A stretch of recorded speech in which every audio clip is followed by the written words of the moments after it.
personally, I really like strange, dark, and mysterious content. I find myself going on YouTube and being drawn to kind of like spooky, mysterious, true crime mysteries. That's the stuff that I like. I personally, that's the stuff I consume.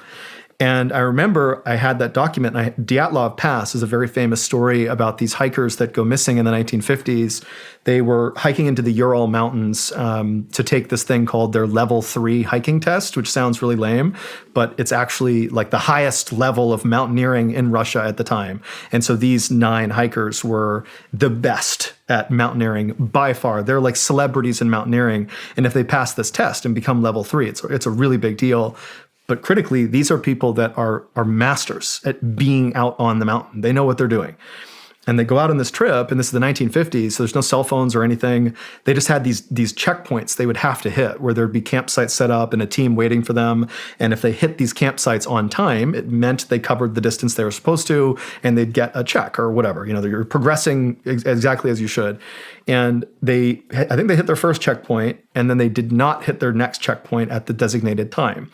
And then there's a whole protocol that gets spun up of sending a team out to go find them to make sure they're okay. And so the team that gets spun up, they end up tracing between the checkpoint they hit and the one they missed. They go all the way right to like the middle, and they find the campsite of these hikers. And it's up on this windswept mountainside that's all snow. And it's just a couple of small canvas tents, and there's no one in them. They've been cut open, but it looks like they've been cut open from the inside by a knife. And then inside the tents were stacks of some of their clothing neatly folded and placed all around the tent. There were a couple of shoes still in there. So one shoe is gone, one shoe's here. And then from the tent, and there's pictures of this too. You can Google Diatlov Pass pictures. There was a trail of footprints from these tents that went down the snowy mountain to this little crops of trees. And at the trees, there were these, I forget how many, like 2 or 3 of these missing hikers that were deceased. They were nude or close to nude. And there were all these scratch marks on this tree that looked like an animal had been clawing at it. And I think one of them had actually gotten into a tree and passed away up there. And they'd all died of exposure ultimately. But that was only like 3 of the missing hikers. And they followed the trail, the footmarks that went maybe a mile away to this snow cave that was not too far off. And inside was the rest of the hikers. And they were also all deceased. And some of them were missing parts of their face, but it looked like they'd been surgically removed, like the nose, the mouth, the lips, that kind of thing. A lot of them had exchanged clothing. So the women were wearing men's clothes and vice versa. Some were wearing one shoe or none, and also there were trace levels of radiation on them or their clothing, but there's radiation in the cave. Also, at the same time this happened, the Russian military was doing an exercise roughly in the area that these hikers were. Neither knew the other was there. It happened to be the same time frame, and one of their senior leaders in the military did a report on this particular night where his unit had spotted all these lights in the sky hovering over the area where these hikers had all been found. He doesn't know about the hikers, and he's never made a report like this ever in his career. Like, this is a unique report. And he wanted to know if there was another military potentially doing an exercise in that area, because whatever they're doing, it's not us. Like, it's somebody else is over there. And so that was routed up through the chain. And when they checked, they're like, oh, shoot, like that was the same time as these missing hikers. Like, what's going on here? The Russian government launches this investigation into Dyatlov, and they have this famous conclusion that's so lame, but only adds more mystery. And I'm probably going to say it wrong, but it's the hikers. Their conclusion was the hikers died from some unknown, unnatural cause. End. Closed case. That's it. That's it. And so all it did is it just created rampant speculation that something paranormal happened here, or, whatever it was. And so I always thought that story was fascinating, mostly because the pictures associated with it are very creepy. They're pictures of the people and the campsite and the tree. And it's just this long-standing, technically it's solved, but it was unsolved mystery. And I posted about the Diatlov Pass finally on TikTok after all my other ideas had been exhausted. And the only reason I didn't do this one is it just felt like such a random departure from traditional, like trendy types of content, like humor and sketch comedy and this and that, or my military stuff that I had stopped doing. This just felt so random that I wondered if people would ridicule me for being a grown man telling a ghost story basically on a kid's platform. But I was like, you know what do I have to lose? I'm probably going to stop doing content soon anyways because nothing's working. And we were at this water park in Pennsylvania, my wife, me, my kids.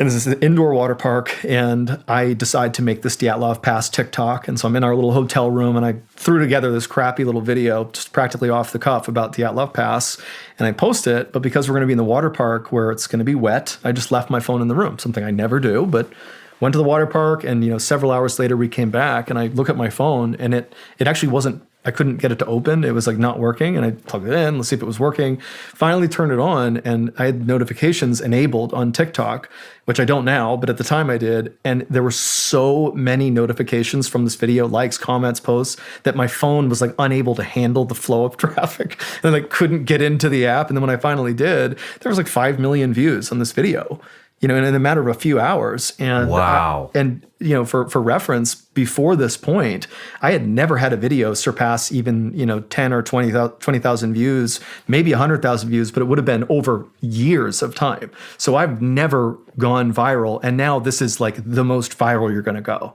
And even though I didn't know what it would become, I felt like I found something that could work on the internet, that is not military related, that I love to do. I love strange, dark, and mysterious, and I love storytelling. And I was like, I'm going to make as many of these stories on TikTok as I can and see what happens. And ultimately what happened is the account blew up, and it became, a pretty big account on TikTok when everybody's in the pandemic and glued to their phones. I'm like the token adult storyteller on the kids' app, so I stood out quite a bit. And then I transitioned to YouTube around like mid 2020, just because it was a more monetizable platform, and it just took off. I mean, it was the same storytelling, but instead of 60 seconds, I just told stories that were 20 minutes long. And, it became the whole Mr. Ballen thing. And I can't believe that's what I do now. It's, it definitely goes to show you, do what you love, Very true. Do what you love, and it will work. But takes a little work to find what you love. But yeah, I remember we had that conversation. It fell off. Then I can't remember why I looked you up, or somebody told me about something happened, and I pulled up your YouTube. I think it was YouTube, and I was like, "Holy sh!" Like, this guy just started this. Like, I couldn't believe it. Like, he wanted to come on the show. Now he's got 2 or 3 million subs. I've been doing this for a couple of years. I was like, "Whoa, that's incredible!" And then so many things have been born out of your TikTok account, Yeah. the YouTube. You're on tours. You got a book coming out, from what I understand. You have a foundation. Yep. You have Ballen Studios. I do have a question. Yeah. Your name's John Allen. Yeah. How did Mr. Ballen come in? So I originally started an account on TikTok under the username John B. Allen 416. That was just the random username I had, but I didn't have any punctuation in it. And so it looked like JOHNBALLEN all kind of mashed together. And if you just glance at it, it looks like John Ballen. You wouldn't think, oh, that's John B. Allen, unless you knew me. You'd think that's John Ballen 416. That's who this person is. And that's important because when I was doing my I'm Mr. Navy SEAL stuff and getting a lot of hate, I, at the same time, kind of ironically, was getting all these young bucks that are trying to be SEALs, like I was back in the day, who are so desperate to talk to SEALs and to get information, to get answers to questions and learn about buds, that I was getting so many incoming messages from aspiring wannabe Navy SEALs that were very respectful. This is the opposite of hate. This is like, you're my idol. I want to be like you. And so they'd be very respectful in their Instagram DMs. They'd say, "Excuse me, Mr. Ballen, I have a question about the Navy SEAL training. Can you answer?" And I got so many messages, and I stopped correcting them. I'm like, "My name's actually John Allen." And I was like, okay. So I just became Mr. Ballen. And then I actually very briefly got shadow banned early on in TikTok. I believe I was shadow banned, which means you're posting, but for some reason it gets like 0 views, and there's no real reason for it. And it was going on for like a couple weeks where I'd post and get 1 view or 2 views when I was used to getting 1,000 or 2,000 on this first account. And I was like, all right, I'll just make a new account. Clearly there's something wrong with it. And the first name that popped in my head was Mr. Ballen.